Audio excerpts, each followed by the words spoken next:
Hey guys, कैसे हैं आप सभी लोग। बहुत बुरे हैं हम लोग। स्वागत है आप सभी का एक और ब्रांड न्यू वीडियो में। तो ये वीडियो में मैंने बहुत टाइम से प्लान करके रखी थी, क्योंकि ये एक बहुत बड़ी वीडियो है मेरे ओपिनियन में। अभी तक कि मैंने उस चैनल पे ऐसे टाइप की वीडियो नहीं बनाई है, मतलब बनाई है पर इस तरीके की नहीं।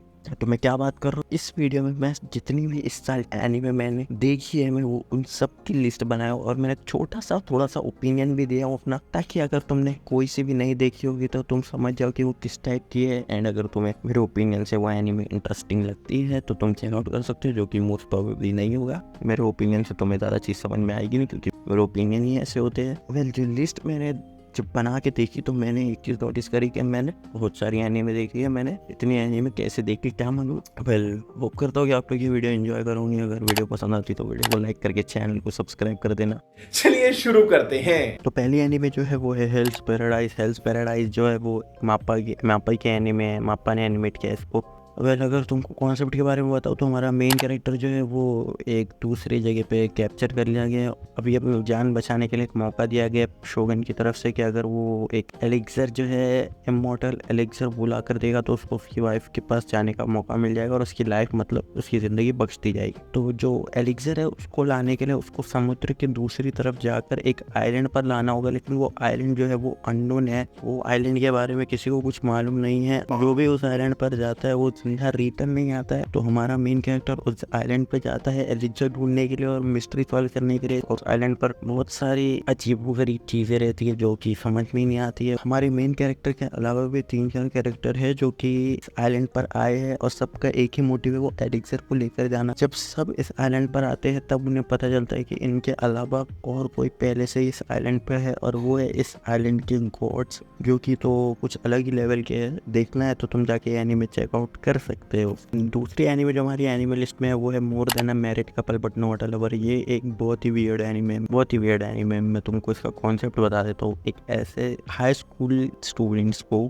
एक घर के अंदर रखा गया है एज अ कपल, और उन लोग को मैरिड कपल की तरह बिहेव करना है, जिसके उन लोग को पॉइंट्स मिलते हैं। हाँ, ये करना है, बस यही है। बहुत अजीब स्टोरी है इसकी कि मेन कैरेक्टर में किसी और के साथ पैर अप बनाता है लेकिन वो किसी और के साथ पैर हो जाता है, और जिसके साथ पैर होते हैं उसको किसी और के साथ पैर हो जाता है लेकिन वो इसके साथ पैर हो जाती है। और इन सब में इन लोग के पेरेंट्स कहाँ हैं वो तो हम नहीं जानते। अगर तुम्हें देखनी है तो देख लेना, ठीक ठाक एनीमे बोलूंगा, बाकी तुम्हारे ऊपर है। तो तीसरी एनीमे लिस्ट में है वो है हेवनली डिल्यूजन। ये भी सन की one of the best anime में से एक है, हेवनली डिल्यूजन। इसमें जो हमारे दो कैरेक्टर है वो एक ऐसे वर्ल्ड में रह रहे हैं जहाँ पे बहुत ही मिस्टीरियस काइंड ऑफ मॉन्स्टर्स रह रहे हैं, और इन दोनों का मोटिव है कि इन लोग को हेवन ढूंढना है। ये भी एक मिस्टीरियस एक्शन एनीमे है, और इस एनीमे के दो साइड्स है। जब तुम ये एनीमे देखोगे तब तुम समझोगे कि मैं क्या कहना चाह रहा हूँ। और मेरे हिसाब से ये एनीमे इस साल की one of the best anime और बहुत बड़ी एनीमे थी। हेल्स पैराडाइज, हेवनली डिल्यूजन और भी 2-3 एनीमे है जो मेरे को लगा कि इस साल ये सारी एनीमे ने बहुत बढ़िया परफॉर्म किया है। तो जो फोर्थ है वो है मैजिकल डिस्ट्रॉयर। अब आप में से बहुत सारे लोग होंगे जिनको तो ये एनीमे एग्जिस्ट करती है वो भी नहीं मालूम हुआ, क्योंकि ये एनीमे बहुत ही ज़्यादा अंडररेटेड थी। और मेरे हिसाब से ये एनीमे बहुत बढ़िया है। अचानक से एक दिन एसओएस नामक ऑर्गेनाइजेशन जो है वो जापान में आ जाती है, और जितने भी एनीमे फैन, मतलब जिन लोग भी मर्च, मांगा के फिगर वगैरह खरीदते हैं, वो सारी चीज़ें दुकान से, मतलब शॉप्स वगैरह से हटाने लग जाती है, और जितने भी ओताकुज हैं उन सबको जेल में बंद कर देती है। उनको एक थ्रेट की तरह दिखाया जा रहा है इस एनीमे में, जहाँ पर हमारे जो मेन कैरेक्टर की टीम है, उन लोग ओताकू होने की वजह से अपने हक के लिए लड़ाई कर रहे हैं। जो हमारा मेन कैरेक्टर है वो टीम का लीडर है, लेकिन टीम का लीडर होते हुए वो टीम का लीडर नहीं है। मतलब वो टीम तो लीड कर रहा है लेकिन उसके पास कोई ऐसी पावर है नहीं जहाँ पे उसकी मदद करने के लिए 3 अलग फीमेल कैरेक्टर है जो कि मेन कैरेक्टर के साथ है, जो कि जिनके पास अलग सी पावर है, जो कि हेल्प करते हैं ये एसओएस नामक ऑर्गेनाइजेशन के अगेंस्ट फाइट करने के लिए। अब जितना भी मैंने तुम लोग को समझा उसमें से तुम लोग को तो समझ में आ ही रहा होगा कि कैसे एनीमे है, और आखिरी कुछ एपिसोड में तुम लोग को बहुत बड़े बड़े ट्विस्ट देखने को मिलेंगे। तो इसलिए ये एनीमे मेरे हिसाब से अंडररेटेड है, ट्विस्ट और एक्शन से भरी हुई है, तो तुम चेकआउट कर सकते हो। मैशल मैजिक एंड मसल, ये इस साल की हैरी पॉटर जैसी एनीमे है, जहाँ पर हमारा मेन कैरेक्टर जो है वो बहुत ज़्यादा ओवर पावर्ड है, और एक तरीके से साइतामा और हैरी पॉटर का कॉम्बिनेशन है, जहाँ पे मेन कैरेक्टर जो है वो बहुत ज़्यादा ओवर पावर्ड रहता है। मेरे को उतने अच्छे से याद भी नहीं होगी, यानी मैंने बहुत टाइम पहले देखी थी तो मैं भूल चुका हूँ। जितना याद है मेरे ऐसी इस तो रीज़न की वजह से वो स्कूल जो है मैजिक स्कूल वो अटेंड करता है, और जो नॉर्मली इवेंट्स आते हैं, प्रॉब्लम्स आती है, उसको सॉल्व करता है। मेरे हिसाब से अच्छी एनिमे थी और मैंने सुना है कि इसका सीजन 2 भी आने वाला है। तो अगर तुम्हें देखना है तो तुम जाके देख सकते हो। ये एक तरीके से वन पंच मैन और हैरी पॉटर का कॉम्बिनेशन कह सकते हो तुम इसे। 6th एनिमे है हमारी लिस्ट पे, उसका नाम है अनडेड मर्डरर फार्स। ये एक मिस्ट्री एनिमे है। इस साल देखो तो बहुत सारे मिस्ट्री सॉल्विंग एनिमे आई है। इस एनिमे जो कॉन्सेप्ट है पहले मैं वो तुमको समझा दूँ। ये एनिमे जो है कुछ पुराने पीरियड में जाती है जब समुराई वगैरह होते हैं। उस टाइम पर हमारा जो मेन कैरेक्टर है वो एक हाइब्रिड होता है, गॉब्लिन किसी चीज़ का तो हाइब्रिड होता है, मेरे को क्लियरली याद नहीं, पर वो शायद गॉब्लिन और ह्यूमन का हाइब्रिड होता है। एंड उसकी जो लाइफ एक्सपेक्टेंसी होती है वो एकदम ही एंड पे आ चुकी रहती है। मतलब क्लियरली कहूँ तो कुछ ही टाइम बाद डेथ होने वाली थी, जहाँ पर एक मसीहा आकर उसकी मदद करता है, मतलब करती है। एंड वो उसके साथ एक डील क्रैक करती है जो कि होती है कि अगर वो उसकी बॉडी फाइंड कर देगा तो वो उसकी लाइफ एक्सपेक्टेंसी बढ़ा देगी। एंड ये 3 जन मिलकर जिस बंदे ने इसकी बॉडी लेके भागा है उसका पता लगाते हैं, मिस्ट्री सॉल्व करते हुए। एक एक मिस्ट्री सॉल्व करके नई नई चीजें उस बंदे के बारे में अनलॉक करके उसके क्लोज पहुंचते हैं। एनिमे भी खत्म नहीं हुई है, इसका एक और सीजन आएगा और पता नहीं कितने देर तक चलेगी। जो ये बंदी है जिसकी मैं बात कर रहा हूँ बॉडी की, तो तुम्हारे मन में एक सवाल आया कि इसके पास बॉडी नहीं है तो फिर ये बात कैसे करेगी। उसके पास भी कोई एक अजीब ही पावर थी कि उसका सिर्फ मुंडी था, उसकी बॉडी लुक लेके गायब हो गए। वो अपनी मुंडी के साथ घूम रही है अपनी बॉडी की तलाश में, जहाँ पे उसे हमारा मेन कैरेक्टर मिलता है जिसकी वो मदद मांगती है। अगर तुम्हें ये एनिमे देखनी है तो तुम देख सकते हो। अच्छी एनिमे मेरे ओपिनियन में, अंडररेटेड है बहुत ज्यादा। इसके बारे में मैंने किसी को बात करते हुए नहीं सुना। अगर तुम्हें देखना है तो तुम देख सकते हो। तो जो 7वीं एनिमे हमारे लिस्ट पे उसका नाम है लायर लायर। ये एनिमे मिक्स्ड है क्लासरूम ऑफ एलीट और नो गेम नो लाइफ का, ऐसा मेरे को लगता है। क्योंकि इस एनिमे में, ये इसी का एनिमे नहीं है, बस इस एनिमे में जो हमारा मेन कैरेक्टर है वो एक स्कूल ज्वाइन करता है जहाँ पर लोग जो है वो अपने स्टार्स कलेक्ट करते हैं। डिफरेंट स्टूडेंट आपस में लड़ाई करके स्टार कलेक्ट करते हैं और अपनी रैंक को ऊपर बढ़ाते हैं। जहाँ पर हमारा मेन कैरेक्टर ने पहले दिन आके स्कूल के सबसे हाईएस्ट रैंक वाली बंदी को हरा कर उसका स्टार अचीव कर लेता है। एंड उसके पास पावर आ जाती है एक लाए बोलने की, और वो एक ऐसा लाए बोल देता है जिसकी वजह से कांड मच जाता है। और तुम्हें देखना है तो तुम चेकआउट कर सकते हो। अच्छी एनिमे बोलूंगा, तुम्हें अगर ऐसी एनिमे देखना पसंद है तो देख सकते हो। तुम्हारे पे 8वीं anime danger in my heart. ये एक normal school rom com anime है जहाँ पर हमारा मेन कैरेक्टर अपने आप को पता नहीं कौन सा सिग्मा कौन सा मर्डरर समझता है, क्या मालूम, आगे आगे उसका दिमाग सही हो जाता है। तो जो 9वीं एनिमे है Kubo san won't let me be invisible, जिसमें हमारा मेन कैरेक्टर जो है वो उसको मोस्टली स्कूल में सब भूल जाते हैं, जबकि वो स्कूल में रहता है फिर भी पता नहीं कैसे लोग उसको देखते नहीं। एक फॉर एग्जाम्पल देना हो तो एक ग्रुप फोटो में होने के बावजूद कोई उसको ग्रुप फोटो में नहीं ढूंढ पाता है और उसकी फोटो साइड में लगानी पड़ती है ग्रुप फोटो के, जबकि वो रहता है ग्रुप फोटो के अंदर। यहाँ पे जो है कुबो-सान जो है वो एक ऐसी बंदी है जो सिर्फ उसको देख पाती है, बाकी सब उसको मोस्टली नहीं देख पाते, इसके बारे में कोई इतना ध्यान नहीं देता है। अपने आप को मेन कैरेक्टर साइड कैरेक्टर समझता है अपना, और जो कुबो-सान है वो उसको फील कराती है कि नहीं, और जो कुबो-सान है वो की मदद करती है मेन कैरेक्टर बनने में। 10वीं एनिमे उसका नाम है the girl I like forgot her glasses. ये एक मिडिल स्कूल एनिमे जहाँ पर जो लड़की है वो मोस्टली अपने ग्लासेस भूल जाती है और जिसकी वजह से बहुत सारी प्रॉब्लम्स खड़ी हो जाती है, जहाँ पर हमारा मेन कैरेक्टर उसकी मदद करता है। एंड इतनी बार अपने ग्लासेस भूलती है, कोई इंसान कैसे अपने ग्लासेस भूल सकता है जब उसे बिना ग्लासेस के कुछ नहीं दिखता।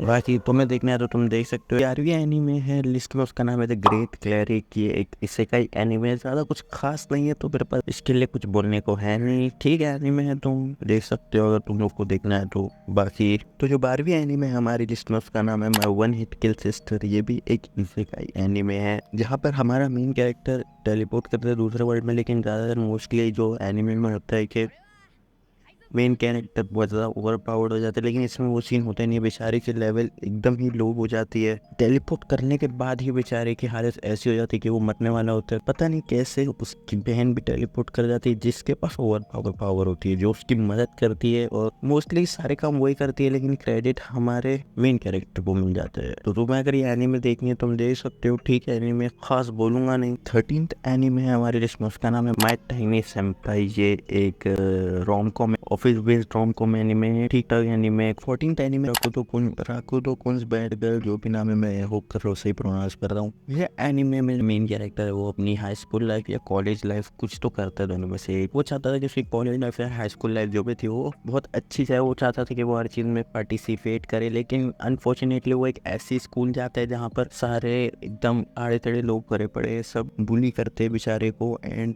सब उस पर एक तरीके से चिड़े हुए रहते हैं, सब उसका मजाक उड़ाते हैं। एंड ये चीज़ उसके साथ रोज होने लगती है, बेचारा रोज बुली होने लगता है। एंड वन डे वो सडनली उसको उसके ग्रैंडफादर की तरफ से, एक फैमिली की तरफ से जो पीढ़ी दर पीढ़ी पास हो रही चीज़ उसके पास पहुंचती है, जो कि उसके दादाजी के पास थी पहले, लेकिन उसके दादाजी के मरने के बाद इसके पास आ गई है। एंड जो हमारे मेन कैरेक्टर को उसके दादाजी की तरफ से मिलता है वो एक अलग ही कर्स रहता है, जो कि सारी गर्ल्स को हमारे मेन कैरेक्टर की तरफ अट्रैक्ट करता है। लेकिन प्रॉब्लम यहाँ पे ये आ जाती है कि सारी गर्ल्स में सिर्फ बैड गर्ल ही इंक्लूड थी और कोई नहीं। जो भी बुरी लड़कियां होंगी सिर्फ वही अट्रैक्ट होगी, बाकी कोई अट्रैक्ट नहीं होगी। एंड जैसे ही ये कर्स बंदे के ऊपर लग जाता है तो सारी बैड गर्ल उसके साथ अट्रैक्ट होने लग जाती है। एंड उसके बाद जो होता है वो तुम एनीमे में देख लेना, मेरे को भी उतना अच्छे से याद नहीं है। 13th anime Tomo Chinese girl, तो जो हमारी मेन कैरेक्टर है टोमो, शायद याद नहीं मेरे को, तो जो मेन कैरेक्टर है वो एक वुमेन होती है, लड़की होती है, लेकिन जो उसका बेस्ट फ्रेंड है बहुत साल से चाइल्डहुड फ्रेंड है, वो उसको बचपन से ही एक लड़का समझ, क्योंकि कैसे हो रहा है वो मेरे को नहीं मालूम। एंड ये उसी के बारे में आगे आगे कैसे क्लैरिफाई होता है वो सब के बारे में। 16th एनिमे है, एनिमे लिस्ट में उसका नाम है ज़ॉम 100 bucket list of the dead. इसके बारे में तो लगभग सभी को मालूम होगा कि इस साल की one of the most awaited anime से एक थी। इसका पहला एपिसोड ही इतना बढ़िया गया था कि इसने इतनी तबाही मचा दी थी। इसका लाइव एक्शन भी आया था कुछ टाइम बाद ही। और ये एनिमे एक ऐसे बंदे के बारे में जो कि जापान के ऑफिस कल्चर में फंस चुका है और पूरा टाइम काम ही काम करता है, उसकी जिंदगी बेरंग हो जाती है। And one day zombie apocalypse होता है एंड ये बंदा ज़ॉम्बी अपोकलिप्स को इंजॉय करता है एंड अपनी एक लिस्ट बनाता है जिसमें वो लिखता है 100 काम जो उसे ज़ॉम्बी बनने से पहले करने हैं। ये एनीमे बहुत ही बढ़िया जा रही थी, लेकिन आखिरी में जो इसकी 9th एपिसोड के बाद जो 3 एपिसोड है वो पता ही नहीं क्यों नहीं आए। ये एनीमे बढ़िया जा रही थी, लेकिन 90 एपिसोड के बाद इसके जो 3 एपिसोड थे वो कहाँ गया वो क्या मालूम, आएंगे लेकिन कब आएंगे उसका कुछ पता है नहीं। बाकी ये एनीमे बहुत बढ़िया है, इवन दो कि इसके 3 एपिसोड नहीं है फिर भी ये एनीमे अच्छी है। क्लासरूम ऑफ ज़ीरो, इस एनीमे का मेन कैरेक्टर एक्चुअली में एक किंग रहता है एंड डेमन किंग को मारने के बाद वो अपनी सारी शक्तियाँ खो देता है एंड वो फिर एक स्कूल ज्वाइन करता है जहाँ पर उसका मेन मोटिव है सिर्फ फ्रेंड्स बनाना, लेकिन और भी बहुत कुछ बनते हैं, एनिमीज बनते हैं, उसके कुछ फ्रेंड्स बनते हैं एंड सिचुएशन के हिसाब से ओकेजन अकर होते हैं। तो तुम्हें देखना तो तुम देख सकते हो। 18th एनीमे वो है टेम्पुरू, टेम्पल या टेम्पुरू पता नहीं, मैंने तो क्रंचीरोल बस का नाम ये देखा था। अब मेरे को नहीं मालूम मैं सही प्रोनाउंस कर रहा हूँ कि नहीं कर रहा हूँ। बाकी कॉन्सेप्ट क्लियर कर दूँ तो भाई मेन कैरेक्टर जो है बेचारा वो उसके पापा की वजह से बहुत ज़्यादा ही सफ़र करता है एंड किस वे में सफ़र कर रहा है वो तुम्हें इस एनीमे में ही पता चलेगा। एंड जिसकी वजह से वो सन्यासी बन जाता है, जिस जगह जाता है वो ओनली गर्ल्स टेम्पल होता है, लेकिन उन लोग को पता चल जाता है कि ये किसका बेटा है, तो इसके बाप ने पैसे खाए उन लोग के, उसके जिम्मा इसको करना पड़ता है एंड दैट्स ऑल। वो फिर उस टेम्पल में रहने लग जाते हैं। हारिन टाइप है एनीमे। 19th एनीमे उसका नाम है my love story with Yamada कुन एट लेवल 999। तो जो हमारी मेन कैरेक्टर है इस एनीमे की वो भी एक गेमर होती है और वो किसी और गेमर के साथ रिलेशनशिप में रहती है। तो वो लड़का किसी और गेमर लड़की के लिए मेन कैरेक्टर को छोड़ देता है, मेन कैरेक्टर किसी और बढ़िया गेमर से बनती है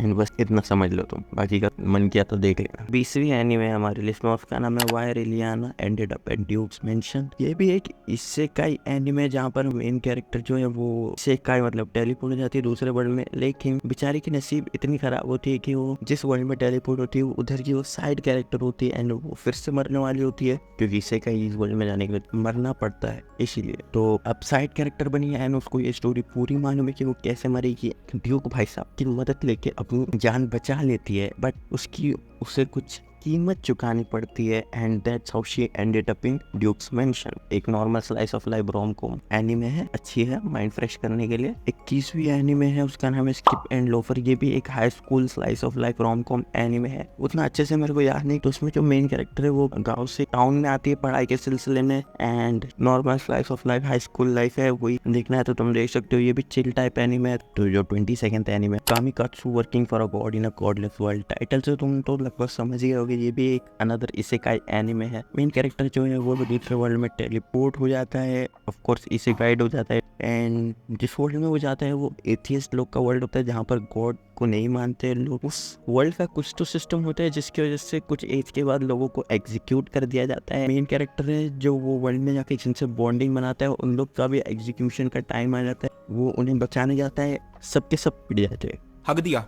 जितने बचाने जाते हैं, जितने सब एग्जीक्यूट होने जाते हैं, सब पिट जाते हैं। मेन कैरेक्टर के पास कुछ तो होता है जिसकी वजह से उस वर्ल्ड में एक गॉड को समन कर देता है, वो उस गॉड की मदद से वो सारे बच जाते हैं। वो गॉड के लिए काम करते हैं ताकि लोग अपने वर्ल्ड को और अच्छे से आगे बढ़ा सके। ऐसा ही कुछ था, मैंने भी ये बहुत टाइम पहले देखा था, पर ये अच्छे anime 23rd anime कोनोसुबा।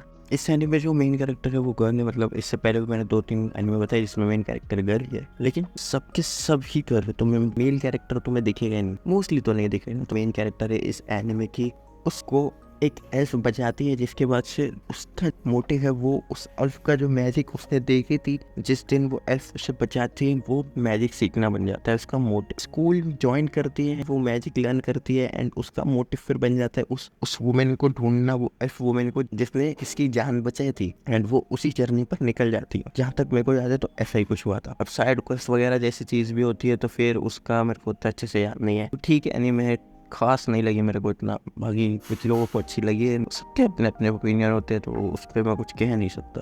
24th anime अ गैलेक्सी नेक्स्ट डोर। ये एनिमे का जो मेन कैरेक्टर है वो एक मांगा राइटर होता है, उसे अपने लिए एक असिस्टेंट जो उसे असिस्ट कर सके मांगा के वर्क के साथ उसकी जरूरत होती है। देयर कम्स द गर्ल जिसका नाम मेरे को नहीं याद है, नई बात नहीं है मेरे लिए किसी का नाम ना याद रखना। ट्विस्ट ये है कि वो किसी आइलैंड से आई है, वो आइलैंड थोड़ा डिफरेंट आइलैंड है, and she has some kind of power, tail, कुछ तो टेल जैसा कुछ था उसके पास, मेरे को जितना याद है। समहाउ हमारा मेन कैरेक्टर उसकी टेल से कांटेक्ट कर लेता है, then they form a pack, जिसकी वजह से दोनों को साथ में रहना पड़ता है। That's how their story begins. ठीक है, कहीं कहीं पे कुछ एपिसोड में तुम बोर हो जाओगे, बाकी दूसरे एनिमे की तरफ पढ़ते हैं। 25th एनिमे जो है वो है the cafe terrace and it's goddess, एक और लोगों से भरी हुई एनिमे, जहाँ पर जो है मेन कैरेक्टर वो अपनी दादी का कैफे है उसे हड़पने आया है, क्योंकि उसकी दादी जा चुकी है। अब वो उस दादी के कैफे पे बिजनेस चलाएगा, समझ रहे हो ना, पैसा ही पैसा। लेकिन समहाउ उसकी दादी ने बहुत सारे वेटर्स जमा करके रखे थे जो कि उस घर में रह रहे हैं। अब उस घर में वो वेटर्स लोग ने कब्जा जमा रखे है। मेन कैरेक्टर को जो है वहाँ पर पार्किंग लॉट बनाना है, लेकिन वो जो वेटर्स थे उन लोग इसको बनाने नहीं दे रहे हैं। मेन कैरेक्टर पढ़ाई करके रह रहा है, तो उसके पास घर भी नहीं है, तो अब सब एक ही घर में रह रहे हैं, तो सब तबाहियां मचा रहे हैं एक ही घर में बैठ के, समझ लो। तुम्हें देखना है तुम देखो, नहीं देखना है मत देखो यार। तो जो 26th एनीमे वो है माय क्लूलेस फर्स्ट फ्रेंड। ये एनीमे मैंने कुछ टाइम पहले देखी, तो मैं इसके बारे में थोड़ा अच्छे से बता पाऊंगा। तो जब मेन कैरेक्टर है हमारा वो थोड़ा सा क्लूलेस है, एंड जो अनदर कैरेक्टर है उसको सब लोग रीपर बुलाते हैं, जो जान लेता है लोग मौत के टाइम पे जो आता है वो कंसीडर करते हैं लोग उसको, एंड सब टीज करते हैं। लेकिन हमारे मेन कैरेक्टर को वो बहुत कूल साउंड करता है, किसी का मजाक कभी समझ ही नहीं पाता है। लेकिन जो दूसरा है शिनिगामी, उसका जब भी मजाक उड़ाते मेन कैरेक्टर आकर कुछ ना किसी तरीके से उसे तारीफ में बदल देता है। एंड ये बच्चे लोग के एनीमे, मतलब जो लोग है इसमें कैरेक्टर जो है वो सारे बच्चे हैं। तुम्हें कुछ अपना माइंड फ्रेश करने के लिए या कुछ नॉर्मल देखना है, अगर तुम जुजुत्सु काइसन से थक गए हो तो तुम ये चेकआउट कर सकते हो। ओके, अभी कुछ 2 ही एनीमे बची है। 27वीं एनीमे है the angel lies do spoils me rotten. ये भी मैंने अभी कुछ टाइम पहले देखी है, तो मैं इसके बारे में थोड़ा अच्छे से एक्सप्लेन कर पाऊंगा। तो जो कॉन्सेप्ट है वो है हमारा मेन कैरेक्टर एंड उसके बाजू में जो नेबर रहती है वो दोनों एक ही स्कूल में जाते हैं, लेकिन जो नेबर है वो कुछ ज़्यादा ही फेमस है, इसलिए हमारा मेन कैरेक्टर उससे उतना कांटेक्ट नहीं करता है। लेकिन एक दिन वो उस लड़की को रोते हुए देख लेता है। अब मैं उस लड़की क्यों कर रहा हूँ, क्योंकि मेरे को उसका नाम नहीं मालूम, मैं नाम भूल गया ना, मेरे को मेन कैरेक्टर का नाम मालूम। एंड उसकी मदद कर देते हैं, लेकिन अब उसे वो फर्ज चुकाना भी रहता है। एंड वो देख लेते हैं मेन कैरेक्टर अपना घर साफ नहीं रखता, तो वो उसकी मदद करने आ जाती है, एंड फिर स्टोरी आगे डेवलप होना चालू हो जाती है नॉर्मली। आखिरी anime 28th anime the aristo the Astor characters the Aristocrats are otherly world adventure serving god who go too far। इतना बड़ा नाम, कुछ वर्ड्स मैंने मिसप्रोनाउंस भी किए होंगे। ये भी एक अनदर इसेकाई एनीमे है जहाँ पर हमारा मेन कैरेक्टर इस वर्ल्ड में आता है एंड रीबॉर्न होता है। बच्चे से बड़े तक का सफर दिखाते कितना बड़ा, तो 16-17 साल की उम्र तक का। आगे और सीजन आएंगे शायद। मेन कैरेक्टर है वो उस वर्ल्ड में आता है and he is over powered. इस मेन कैरेक्टर की पावर के आगे कोई स्टैंड नहीं कर सकता, ना कि उस वर्ल्ड का किंग उससे भी ज्यादा ओवर पावर्ड है। एंड कुछ एपिसोड बाद जो है तुम्हें पता चलेगा कि इस एनीमे में मेन कैरेक्टर से भी कोई पावरफुल है। मेन कैरेक्टर से एक्चुअली 2 जन है जो बहुत ज्यादा पावरफुल है एंड वो कौन है तुम आगे के एपिसोड में समझ जाओगे अगर तुम ये एनीमे चेकआउट करोगे। तो जिन्होंने करी है उनको तो पता ही चल गया कि मैं कौन 2 कैरेक्टर की बात कर रहा हूँ। बाकी ये भी एनीमे ठीक ही है। ओवरऑल जितनी भी एनीमे मैंने देखी है मैंने उन सब का नाम तुम्हें बता दिया। तुम्हारे ऊपर है कि तुम्हें मेरे रिव्यू के हिसाब से कैसा लगा है ये एनीमे। और तुम्हें जाकर देखना है तो तुम देख सकते हो। मेरे को मालूम है कि मैंने और भी देखी है लेकिन उनका नाम मेरे को याद नहीं आ रहा है। एंड और भी वीडियो मैंने प्लान करके रखी है तो वो भी जल्दी आएगी। तब तक के लिए बाय बाय टाटा।